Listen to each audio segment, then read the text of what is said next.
I'm going to cover today AWS Virtual Private Gateway. We'll cover everything from basic concepts to advanced direct connect integration. We'll look at the AWS CLI commands that you can use to get the configuration going. So let me start with a simple analogy here. Think of AWS VPN gateway as a secure bridge between two islands, your on-premise network and your AWS VPC. The Virtual Private Gateway, or VGW, is AWS Managed VPN Concentrator. It's like having a dedicated security guard at the AWS side who knows exactly who's allowed in and out. What makes this powerful is that it's not just a simple connection, it supports BGP routing, which means your networks can automatically discover each other. No more manual routes management.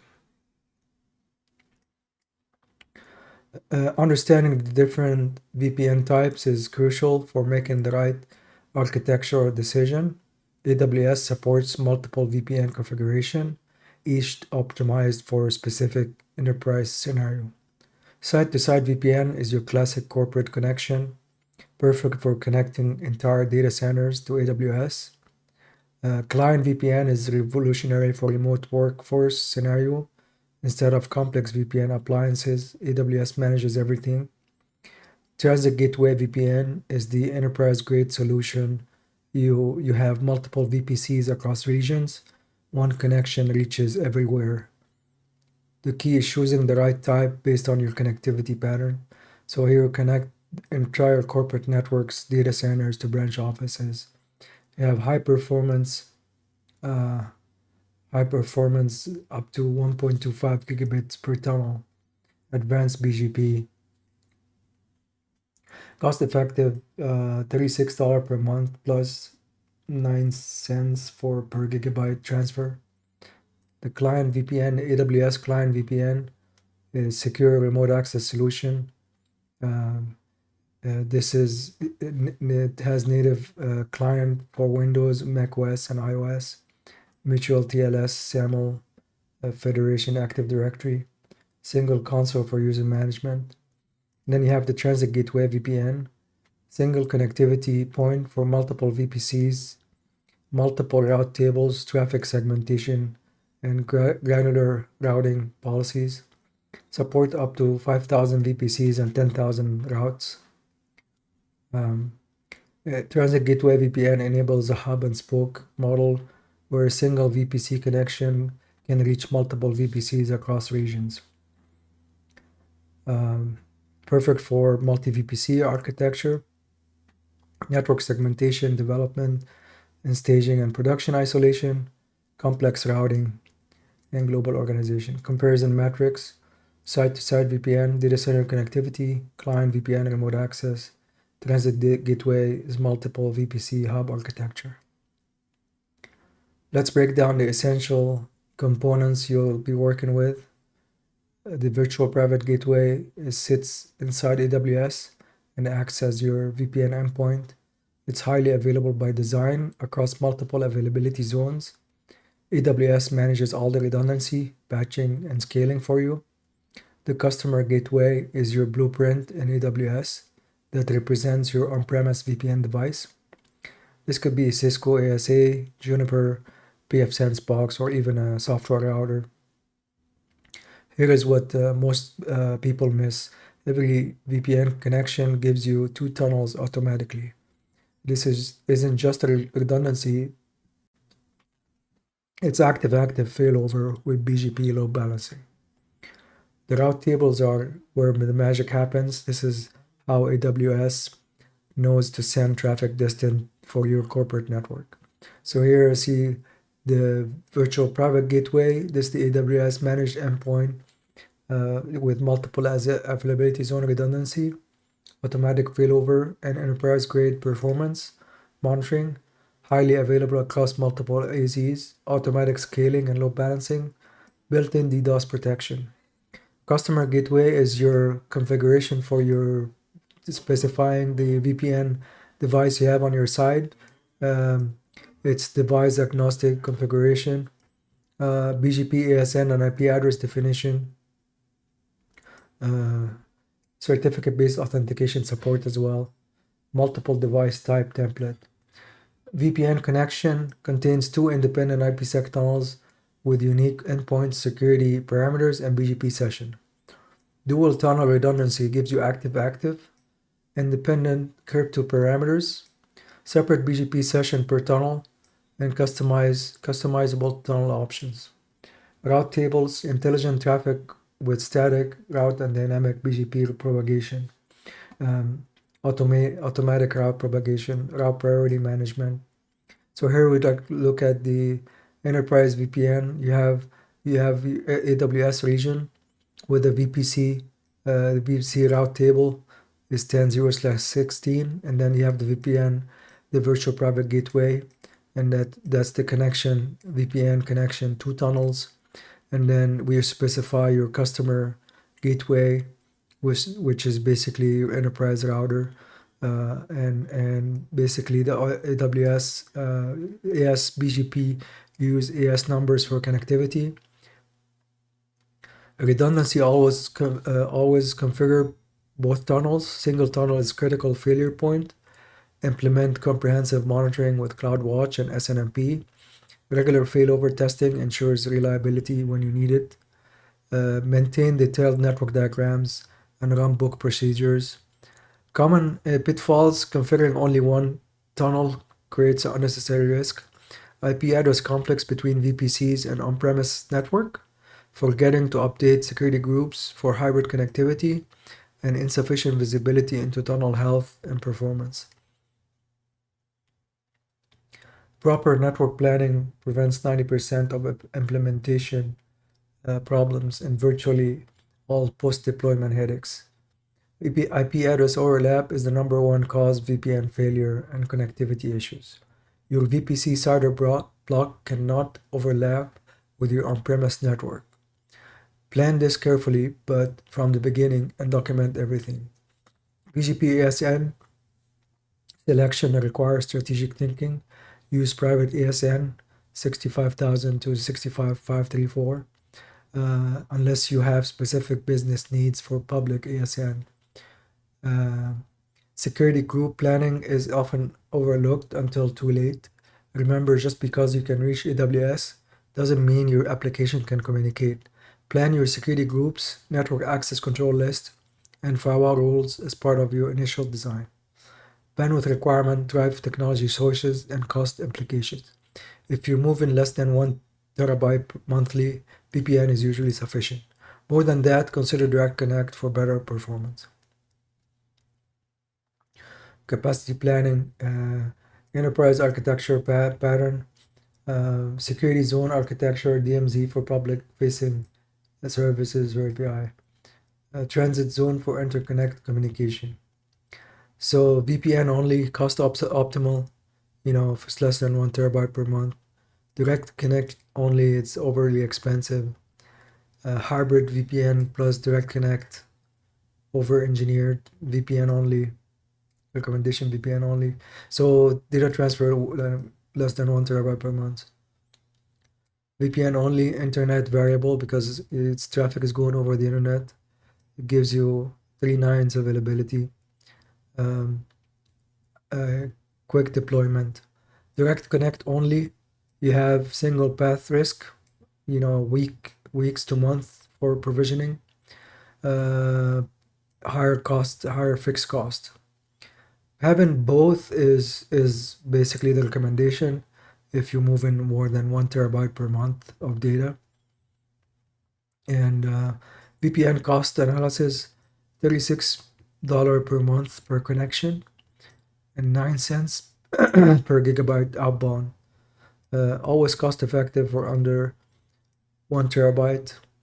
Direct connect cost like 1 gigabits will be like 200 something a month and 2 cents per gigabyte, so it's less costly than a VPN.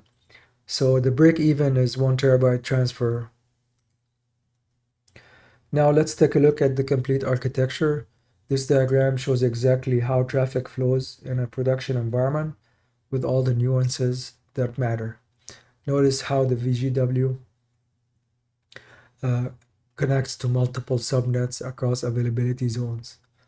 This is crucial. You want your private resources, databases, and even public subnets to have seamless access to on-premise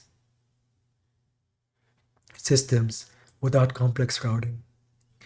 The two IPsec tunnels each get unique IP address from AWS. These are usually chosen from 169 range, which is reserved for this purpose. Each tunnel terminates on different AWS infrastructure, so that the VPN, yeah, is basically uh, always test both tunnels under load. This is gives you confidence that things are configured correctly. So here the on-premise, we have on-premise router connecting via two IPsec tunnel. The configuration, this is the customer gateway configuration. This is basically configured in AWS that points to your on-premise router. And then once the IPsec tunnels are established, then you are connecting your different segments, different public subnets. Site-to-site VPN is the workhorse of hybrid cloud connectivity. Understanding its capabilities, limitations, and optimization opportunities is essential for enterprise implementation. The IPsec implementation uses industry standard IKE version 1 or IKE version 2 for key exchange, AES for encryption, and SHA for integrity. These aren't just buzzwords, they determine your security posture, performance characteristics, and compatibility with existing infrastructure. NAT traversal support is crucial for modern enterprise networks. Most corporate firewalls perform NAT, and AWS handled this automatically with UDP encapsulation. The 1.25 gigabits per second bandwidth limitation is per tunnel, not per connection.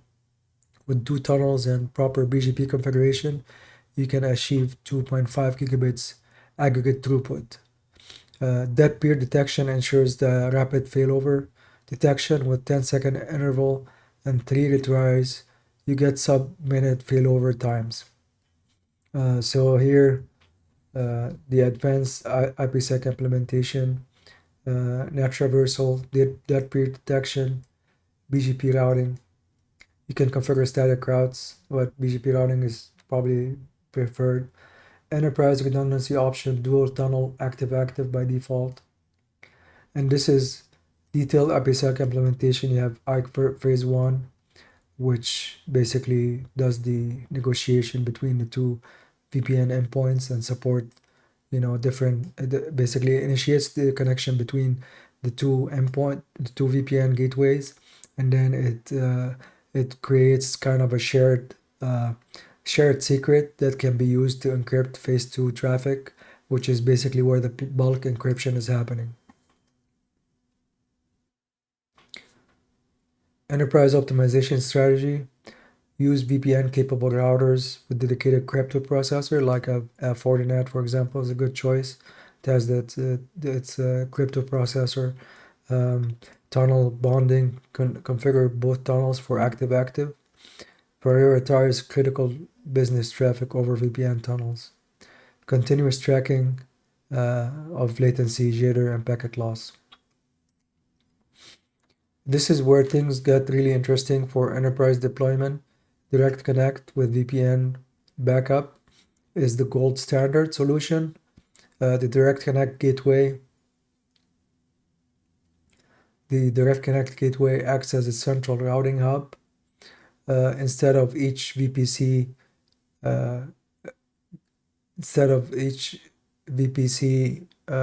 needing its own Direct Connect connection, the Direct Connect gateway allows multiple VPCs to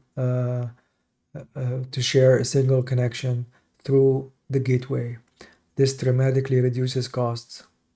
Here, the VPN serves as your backup path for the Direct Connect. So here we see the Direct Connect gateway. It connects you know, you have two direct connect, one and two if optional, but if you have one, then your backup would be VPN. And the direct connect, the VPN serves as your backup path with automatic failover. Here we have the direct connect gateway, and that establish a connection to the virtual gateway. The virtual gateway connect to the virtual VGW is basically sitting in the different regions, and then you get those connected to the direct connect gateway. So that basically becomes your distribution point for traffic between different VPCs. So your direct connect will be backing up to using IPsec tunnel. Here's the corporate network. The way the corporate network connects is, one way is using the direct connect. You see here that this is the direct connect kind of like path once it's established. And then the backup would be the VPN tunnels. We have a VPN tunnel 1 and 2 that connects to the VGW. So that gives you basically failover between direct connect and VPN. Primary path is the 1 gig or 10 gig direct connect, and the VPN is the backup. Security and hybrid connectivity goes far beyond just encryption.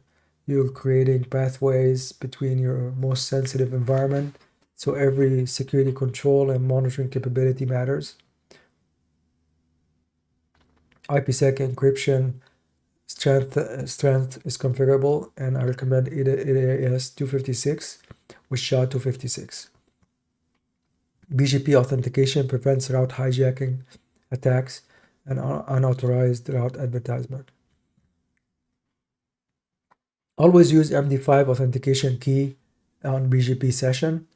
Route filtering is your defense against accidental or malicious route advertisement. Never accept or advertise routes without explicit filtering policies using prefix list and route maps. Network segmentation remains critical even with secure connectivity. Just because traffic can flow between environments doesn't mean it should. Implement proper security groups with network access control and application level access control based on the principle of least privilege. Monitoring and logging provides visibility into potential security issues. Log all BGP changes, connection state down and up. So here we see the encryption, the configuration on your Cisco router. You create an IPsec profile, and the IPsec profile dictates what encryption and hashing algorithm be used, and then this would basically do perfect for secrecy. It's negotiating different keys every time the SAs expire and gets renewed. So this is what the enterprise BGP security configuration looks like. We're configuring the route BGP 65,000. You are establishing BGP neighborship with AWS, which default is AS 64512. And then you have your MD5 password encrypting the BGP negotiation. From an AWS security group configuration, you can create a security group that ties into your VPC, and then you can allow traffic based on what you need to allow. Authorize security group ingress, so this will tie into your security group. Before jumping into commands, let's talk about what you need to have ready. You need to have your on-premise public IP, which must be static and reachable from the internet on the required ports. Dynamic IPs will cause your VPN to fail randomly, and troubleshooting intermittent connectivity is a nightmare that consumes valuable time. Choose your BGP ASN carefully and document the decision. If you don't have a public ASN, use something that's the private range from 65,000 to 65,434. I forgot what's the highest range, but you can look this up. Network planning is absolutely critical and cannot be rushed. Your on-premise CIDR blocks cannot overlap with your VPC CIDR blocks. Finally, make sure you have proper administrative access to configure your on-premise VPN device. You'll need to apply the configuration AWS generates, and this often requires maintenance window, change approval also, and coordination of multiple teams. So, network planning, on-premise environment, compatible VPN device, AWS resources, your VPC properly configured with subnets, IAM permissions for VPN management, firewall rule, notification plan, security groups configured. So basically, pre-implementation checklist is here, so you can look that up. Common planning mistakes to avoid IP overlap, single tunnel, insufficient bandwidth, and security gaps. Plan security group rules before implementation. Start with the AWS CLI commands. The customer gateway is essentially telling AWS how to reach who's gonna reach out from which on-premise device. This specifying the actual customer VPN device, what IP address is coming from.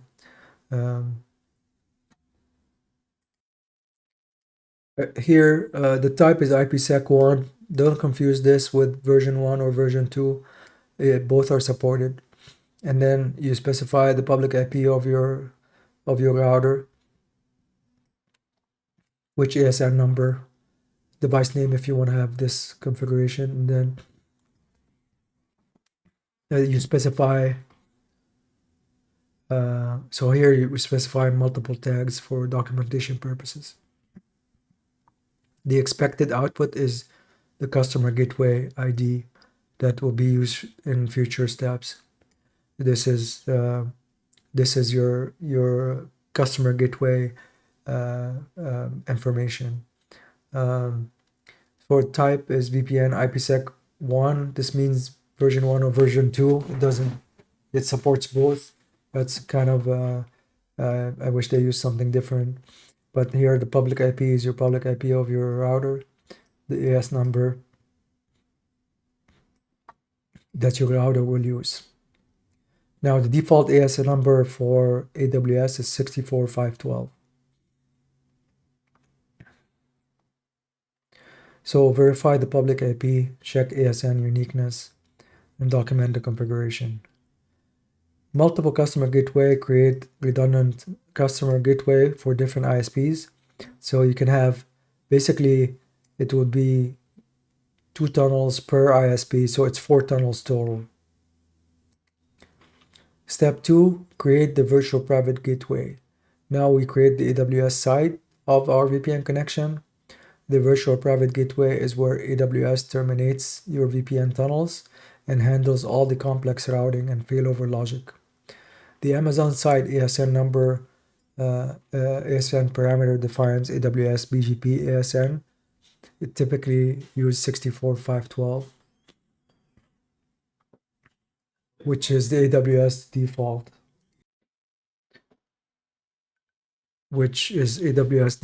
But you can choose any private ASN that doesn't conflict with your on-premise ASN or other network elements. It has to be on the private ASN range.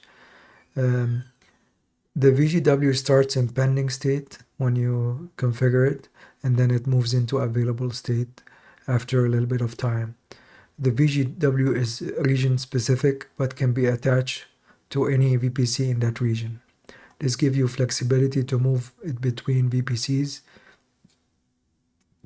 if your architecture changes, which is useful for blue-green deployment or disaster recovery scenario.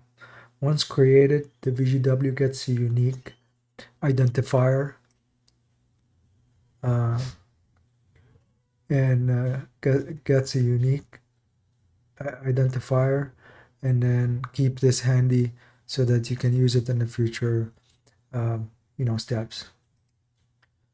Now this step is connects the VGW to a specific VPC. So up to this point, the VGW was detached. Now we're gonna attach it to that VPC. One VGW can only be attached to one VPC at a time, but you can detach and reattach if needed. The attachment process takes a minute or two, and you can monitor the progress. The state progress from attaching to attached. Don't create your VPN connections, the VPN tunnels, until that's attached. Once attached, the VGW becomes available for route propagation in your VPC route tables. This means it can automatically inject routes learned via BGP, eliminating the need for manual route management in most scenarios. So step VGW must be available, attachment, attaching to attached. One VGW can attach to one VPC at a time. Here's the attachment command, and this is what you're gonna get, returns attached. Now we create the actual VPN connection that links our customer gateway to our virtual private gateway. This is where the secure tunnels are established and the real connection begins. The connection automatically creates two IPsec tunnels for redundancy and load balancing. Each tunnel gets unique endpoints, pre-shared keys, and BGP neighbor addresses. This isn't just backup, it's active connectivity when properly configured. Static routing is simpler to set up initially and works well for small, stable environments. However, BGP provides dynamic route updates, better failover behavior, and automatic adaptation to network changes. I always recommend BGP for production environment. This connection process takes 2 to 3 minutes while AWS provisions the tunnel endpoint and generates the device-specific configuration. During this time, AWS is setting up your infrastructure and security parameter. Once the connection is created, you will be able to download the configuration file corresponding to your equipment. So here we create the VPN connection. Type is IPsec tunnel, IPsec 1, and then the customer gateway is what you created. Yeah. Um, yeah, and then basically um, you enable acceleration, false. Not sure why you would do that. Options, it should be able to enable acceleration. Static routes only false because we're using BGP. The tunnel, local IP, v4 network CIDR, and remote. This is if you want to set it up with static information in a tunnel. You can specify key value pairs to differentiate the connection.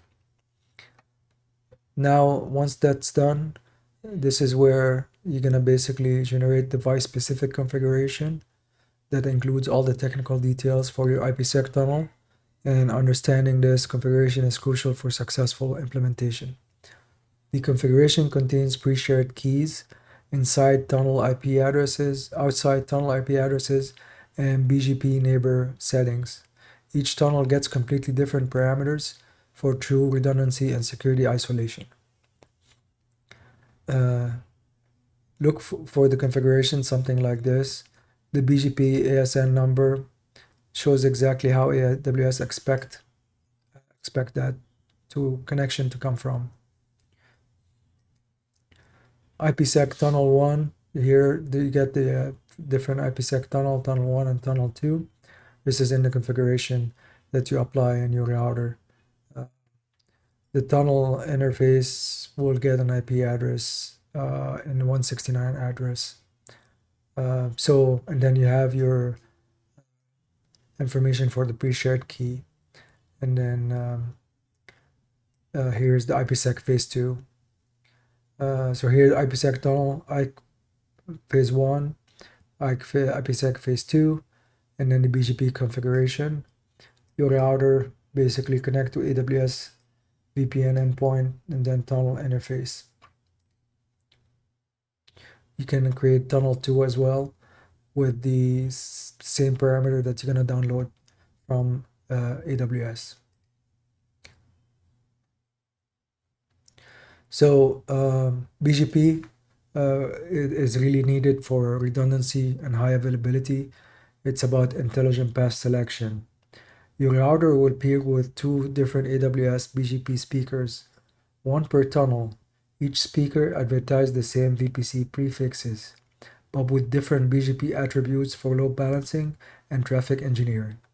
Understand these attributes is crucial for optimization.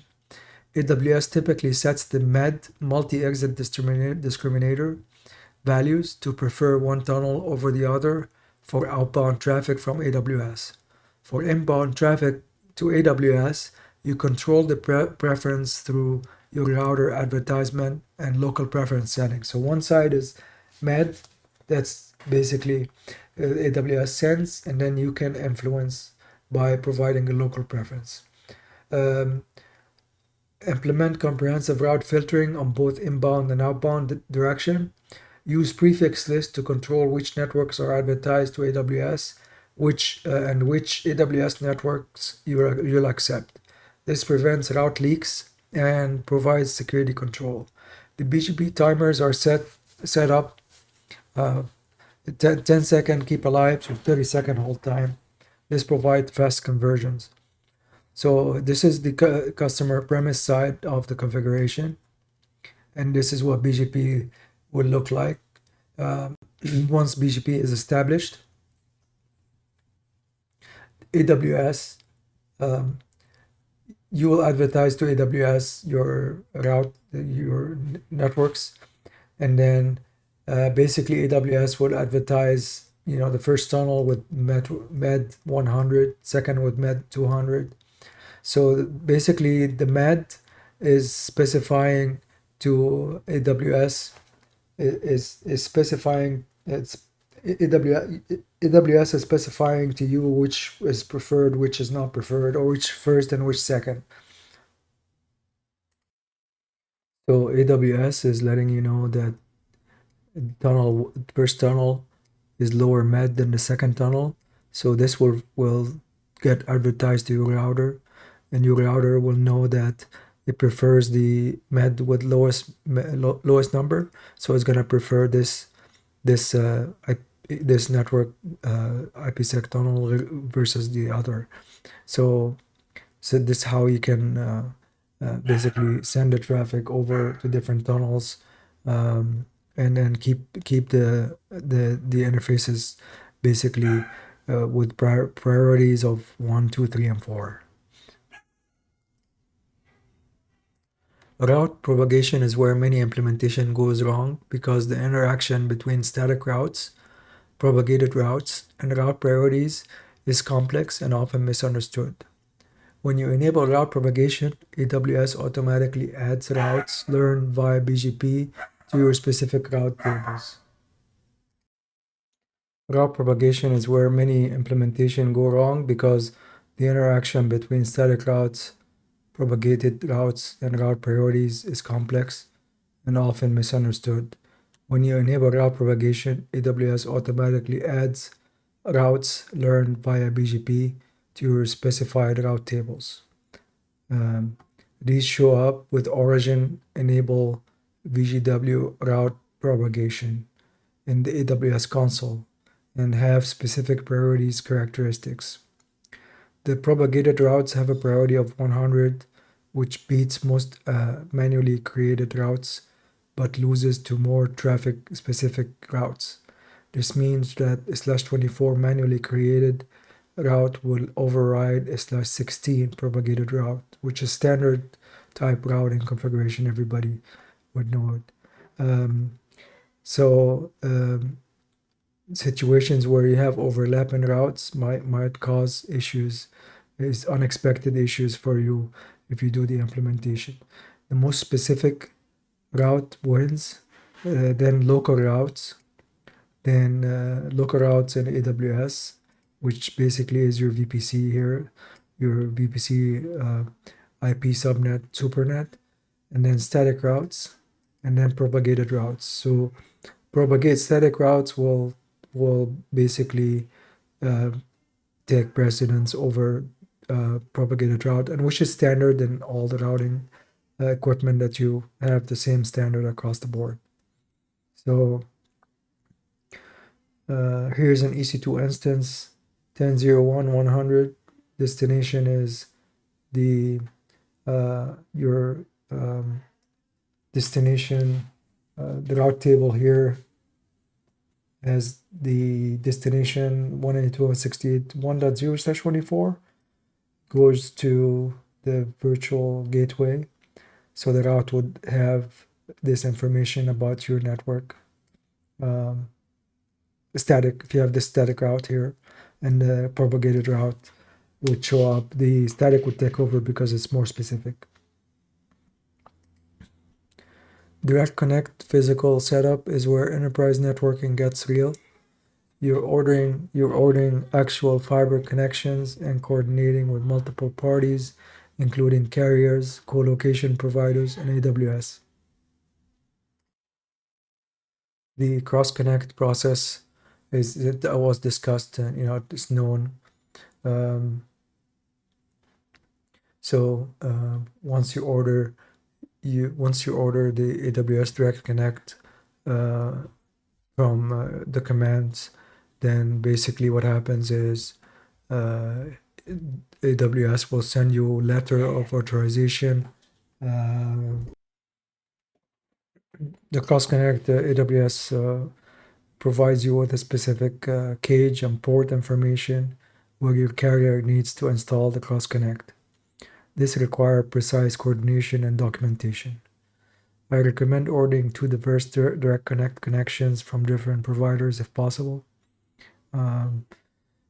Sometimes single carrier go down for over 12 hours. I've seen this happen. So having a second direct connect path, if this is a critical, it would be a good idea. The letter of authorization from AWS is your authorization for the cross connect. This document contains security sensitive information about AWS physical infrastructure location and must be treated accordingly. Lead times vary significantly by location, but expect 2 to 4 weeks for new connection in established markets. Popular locations like Ashburn or Silicon Valley might be faster, but remote locations can take months and maybe require additional infrastructure investment. The private VIF is where Direct Connect transforms from a single pipe into intelligent, routed connectivity with enterprise-grade features and capabilities. This is where the real networking sophistication happens. Each private VIF runs a separate VLAN over your physical direct connect. You can have up to 50 VIFs per connection, each with its own routing domain, security policies, and bandwidth allocations. The BGP session establishment process is more complex than VPN. Your router needs to have physical interfaces, configure the VLAN, establish IP connectivity, then initiate BGP peering. Each step can have failure points. MTU configuration is critical here and often overlooked. Direct Connect supports jumbo frames, but your entire path must support this size. I typically start with 1500 bytes and increase only after testing the complete path end to end. So here is creating the private VIF. You see here there is the connection ID. This is the Direct Connect gateway information. And then this is the VLAN and the ASN and the MTU.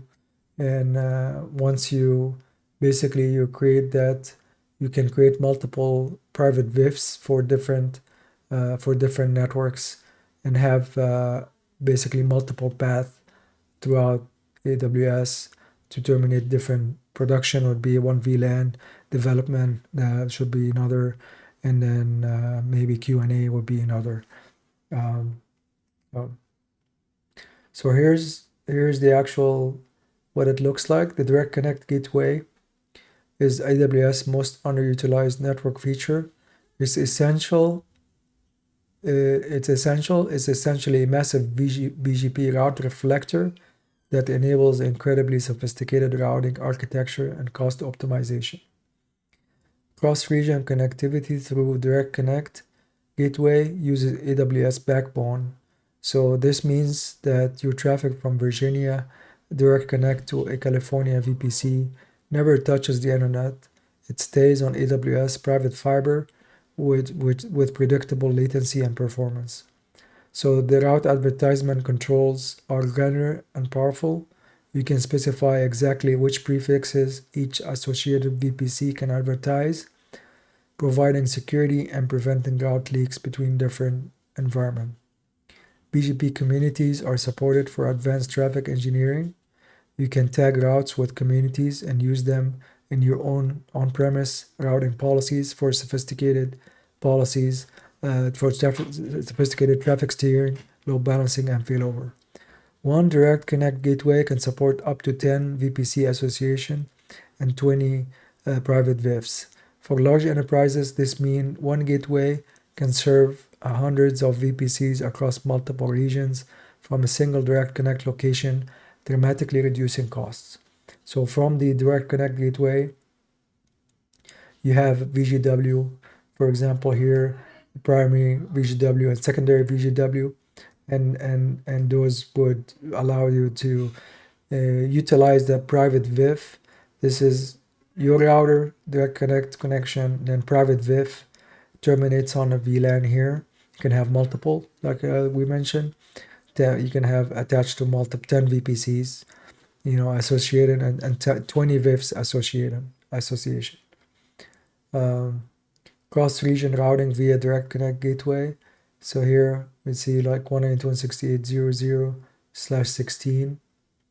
I'm not sure where is this coming from here, but cross-region routing would be predictable latency.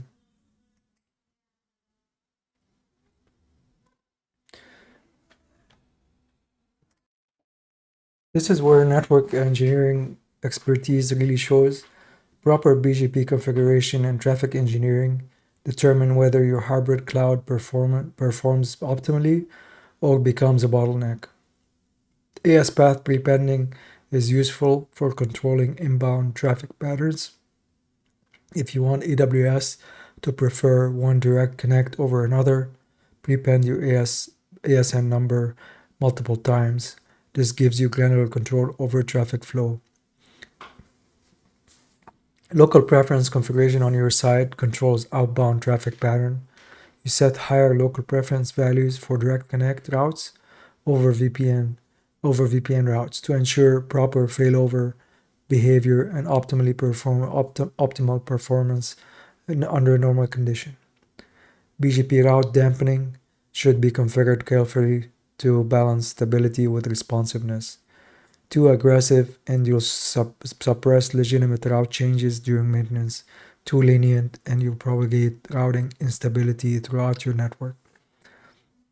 So here we are basically,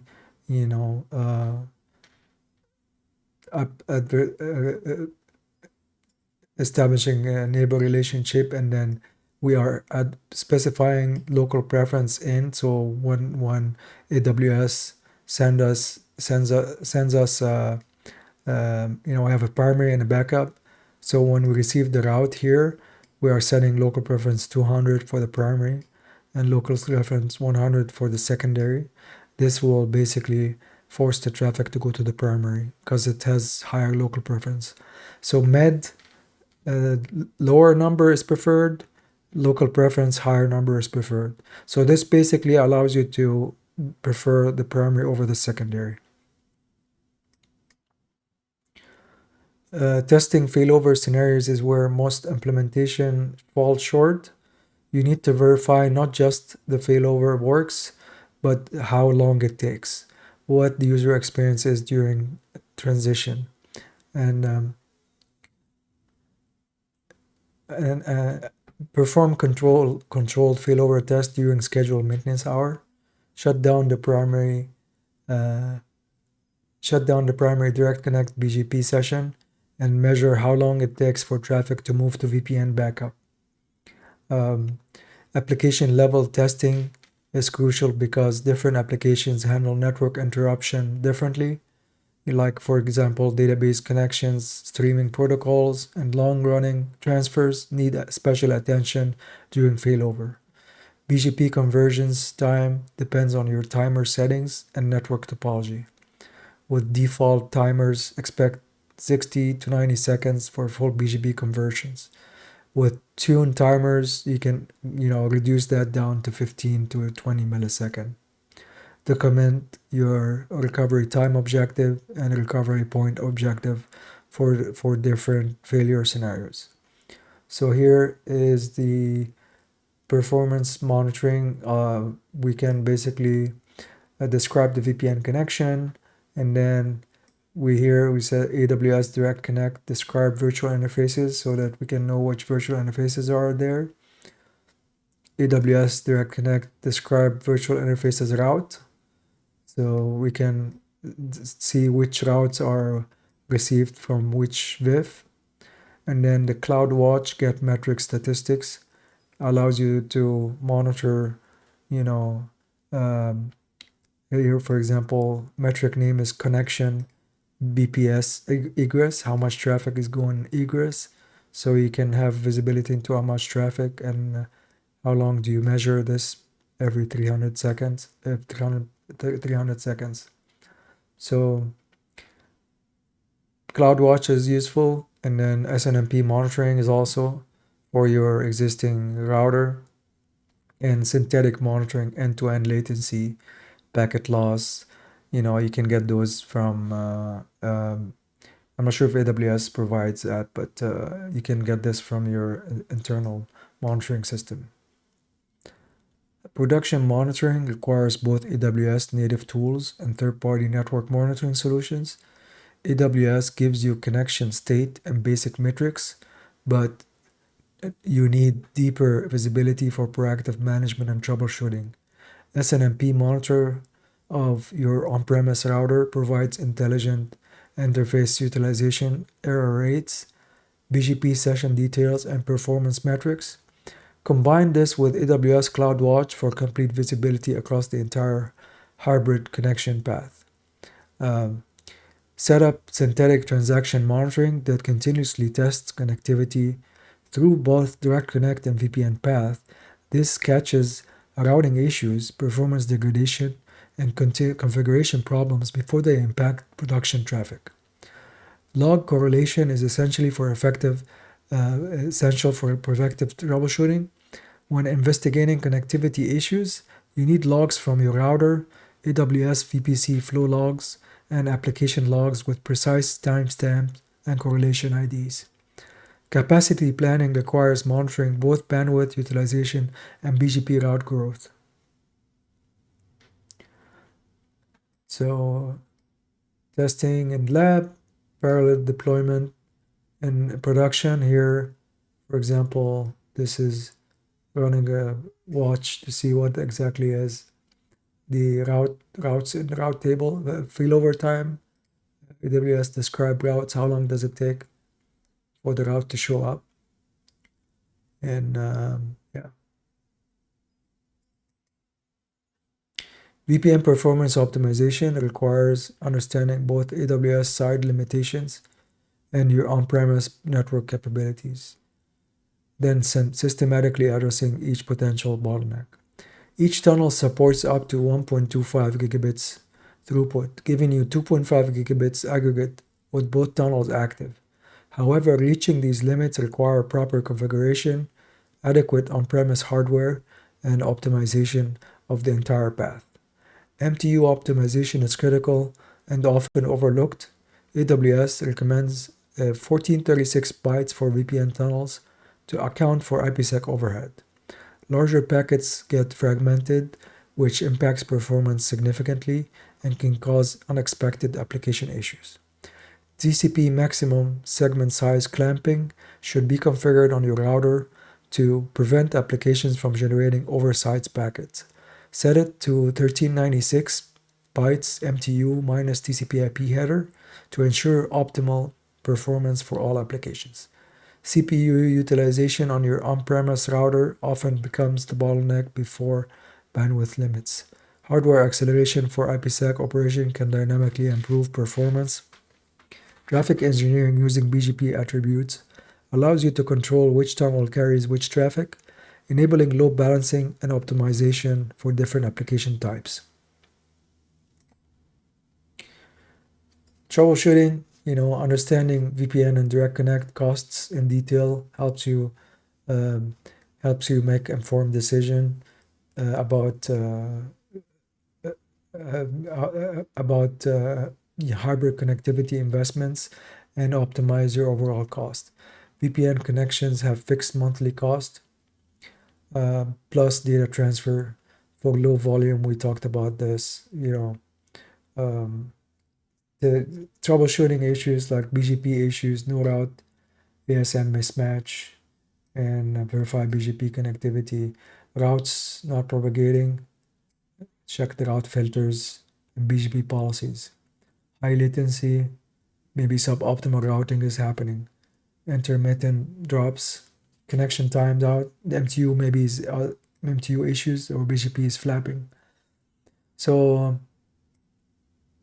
you can run basically get the VPN VGW telemetry will allow you to monitor the VGW.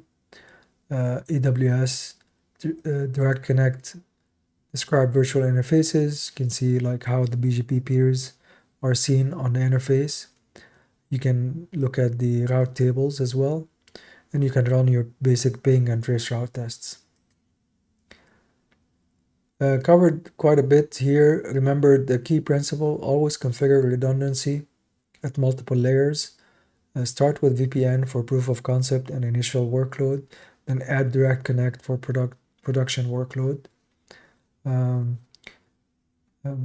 thank you, and I think we covered a lot today. Thank you so much for your attention.